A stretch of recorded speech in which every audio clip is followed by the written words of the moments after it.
Specially India Pakistan के लिए, पाकिस्तान को किस चीज़ के ऊपर ज़्यादा आप समझते हैं कि फोकस रखना चाहिए? और बिल्कुल इंडिया में भी कोई ना कोई कमी होगी, ऐसा नहीं है कि आप अगर भारत की तरफ से बात कर रहे हैं तो आप कहेंगे कि हर चीज़ परफेक्ट चल रही है।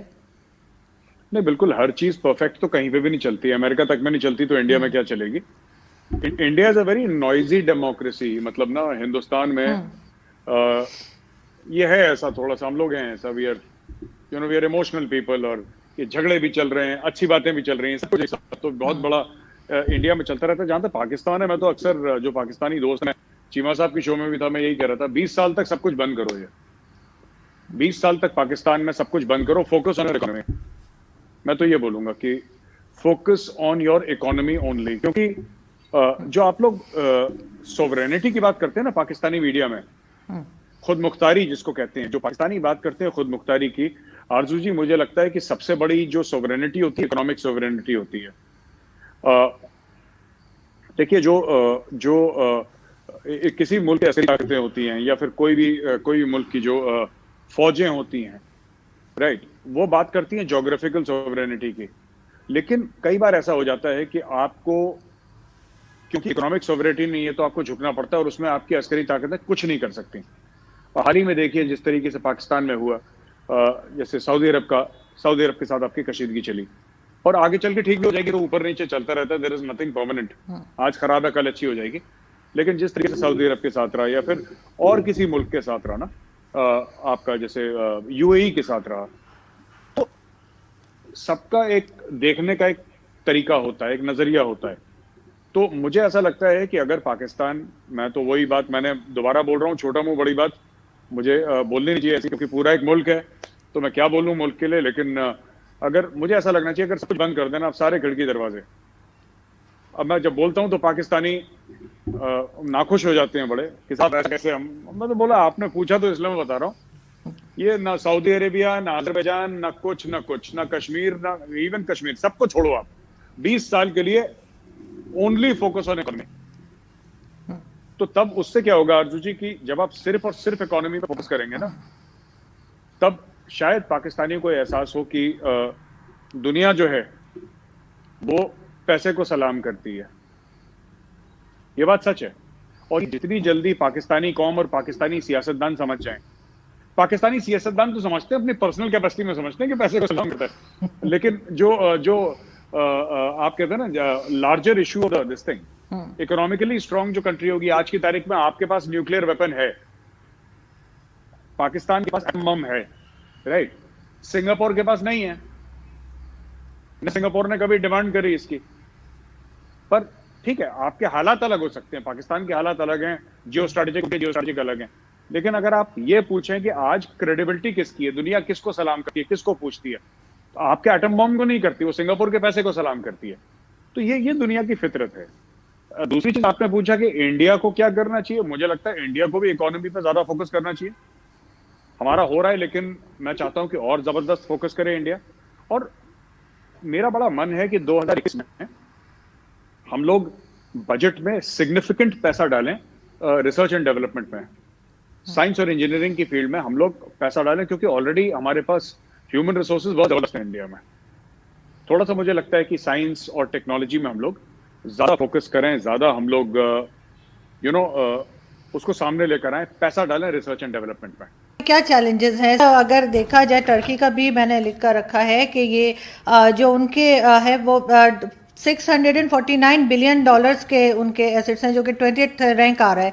और सऊदी अरब का है, जिसको आप लोग बहुत मानते हैं कि जी हम सऊदी अरब से पैसे लेते हैं, और टर्की को आप अक्सर कहते हैं टर्की के पास पैसे ही नहीं है, वो उससे सिर्फ एक ही नंबर आगे है, और उनके पास $680 बिलियन हैं। तो आप ये बात कैसे कह सकते हैं कि टर्की के पास पैसे नहीं है और टर्की कोई मैं प्रोजेक्ट नहीं कर देखिए, सकता, या पाकिस्तान की मदद नहीं कर सकता? हम ये नहीं कह रहे टर्की आपको पैसे नहीं देगा, टर्की आपको एर्दुगल गाजी दे देगा, अलिफ लैला की कहानियां सुना लेगा। पाकिस्तान को क्या चाहिए? पाकिस्तान को चाहिए पैसा, पाकिस्तान को चाहिए फंडिंग। इसीलिए पाकिस्तान की दोस्ती पहले अमेरिका से हुई, फिर सऊदी से हुई, उसके बाद चाइना से हुई। क्या ईरान आपको पैसे दे सकता है? नहीं दे सकता। क्या तुर्की आपको पैसे दे सकता है? नहीं दे सकता। इमरान खान ने पिछले साल अनाउंस करा था टीवी चैनल बनाएंगे, जो इस्लामोफोबिया से लड़ेगा। बन गया टीवी चैनल, नहीं बना ना अर्जु जी, वो नहीं बनेगा आगे। तो जो लोग टीवी चैनल नहीं बना सकते वो रेल लाइन क्या बनाएंगे? और अगर आपने रेलवे लाइन बना भी ली, मैं कह रहा हूं बन गई आपकी, उसमें पाकिस्तान कितना पैसा लगाएगा ये बताइए? पाकिस्तान तो नहीं लगा रहा पैसा।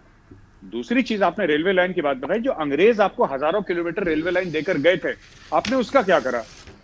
अभी अभी तो आपके जो रेलवे के जो वजीर हैं, उनका आया है कि जी ये तो बंद करनी पड़ेगी अगर ठीक नहीं हुई तो।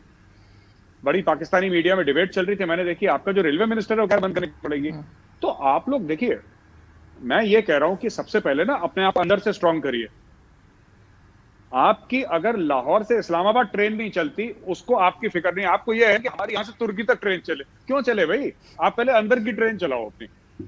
हमारी अंदर की ट्रेन चलती है, फिर हम बाहर की चलाएंगे। पहले आप पाकिस्तानी कौम है ना, आप आरजू जी पाकिस्तानी कौम को आप मजबूत करिए। देखिए, India time has come, India has arrived on the world stage. हिंदुस्तानियों ने राइट, जो ये सेलेक्ट फ्यू थे ना, ये जो आपके P5 जिसको कहते हैं, यूनाइटेड नेशन सिक्योरिटी काउंसिल के जो 5 मेंबर हैं, जो इन्होंने एक्सक्लूसिव क्लब बना रखा था, भाई इसमें सिर्फ ये लोग होंगे 5। उस क्लब में हम लोग घुस गए हैं, हमने पैर मारा और हमने दरवाजा तोड़ दिया। अब हम घुस गए। अब दुनिया को पता है, अमेरिका ये बात कबूल करता है, चाइना भी कबूल करता है। वो डायरेक्टली बोलना नहीं चाहता बिकॉज हमारा कॉम्पिटिटर है डायरेक्ट, लेकिन you cannot survive without India in this world. We are simply too strong, we are simply too powerful, we are growing too fast. और दुनिया का जो आप देखिए, हर जगह पावर स्ट्रक्चर में इंडियंस हैं आज। इसके पीछे आरजू जी 70-72 साल की मेहनत है। इतने मैं तो जो हिंदुस्तानी माँ बाप हैं राइट, मैं उनको सल्यूट करता हूं, उनको सलाम पेश करता हूं, हिंदुस्तानी माँ बापों को। माँ बाप ऐसे थे, मैं जानता हूं, जिन्होंने एक रोटी कम खाई, अपने बच्चे को पढ़ाया। उन्होंने अपने लिए कपड़े नहीं खरीदे, अपने बच्चों के लिए किताबें खरीदी। और आज वो हिंदुस्तानी सिलिकॉन वैली पर राज कर रहे हैं। These are not rich people कि आप बोलें कि साहब ये बड़े अमीर थे और उनके घर में गाड़ियां थी, नौकर चाकर थे। ये बड़े आम से हिंदुस्तानी हैं, छोटी छोटी गलियों में, कुचों में रहने वाले, जिनके बच्चे आज सिलिकॉन वैली पर राज कर रहे हैं। फेसबुक से लेकर, ट्विटर से लेकर, एप्पल, माइक्रोसॉफ्ट, गूगल, कहीं पर भी जाइए आपको हिंदुस्तानी मिलेंगे। ये हमारा एक वर्क एथिक है, ये हमारा कल्चर है। और वो लोग वहां पे भी जाएंगे ना, उनका एक्सेंट अमेरिकन हो गया होगा, ठीक है, लेकिन दिवाली के दिन वो भी कुर्ता पैजामा पहनते हैं। आए थे, मैं खैर उनका नाम नहीं बताऊंगी, लेकिन इंडियन गेस्ट थे। उन्होंने मुझे, मतलब जैसे बात होती है हमारी शो से पहले या शो के बाद, तो उन्होंने कहा कि ये सब बात करते हैं जो इंडियन पैनलिस्ट आते हैं, लेकिन वो ये नहीं बताते कि पाकिस्तान क्यों बना। क्योंकि जब मुसलमान, पाकिस्तान बनने से पहले जब कोई मुसलमान पानी मांगता था तो ये ऊपर से पाइप से ऐसे पानी देते थे कि जैसे कोई ग्लास को टच ना करे और उनके बर्तन ना छुए, और इस तरह की बहुत ज़्यादा, जिसे कहना चाहिए कि इंसल्ट की गई। तो इसलिए जो है वो मुस्लिम्स ने सोचा कि हम एक अलग कंट्री बनाएं जहाँ पे हम जो है रिस्पेक्टफुली रह सकें। कहते ये चीज़, वो खुद भी इंडियन थे, मैं साफ बता दूं। तो उन्होंने कहा कि जी कोई इंडियन पैनलिस्ट आपको ये बात नहीं करते, वो हमेशा यही कहते हैं कि नहीं जी बड़ी साजिश हो गई और ये हो गया।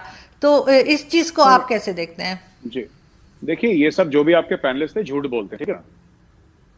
वो जो भी बंदा है वो झूठा है। ये जो छुआछूत की बीमारी है, ये तो एक टाइम पे हिंदुओं के साथ भी होती थी गांव में, ठीक है, ये तो हिंदुओं के साथ भी होती थी। और एक बात बताइए, ये मुस्लिम्स, मैं मजहब नहीं पूछूंगा जो आपके गेस्ट है, ठीक है, क्योंकि इंडिया में कम से कम पॉलिटिकली इनकरेक्ट हो जाएगा। मैं आपसे एक बात पूछना चाहता हूं, कभी तो आप कहते हैं कि आपने 800 साल हिंदुस्तान पर राज करा।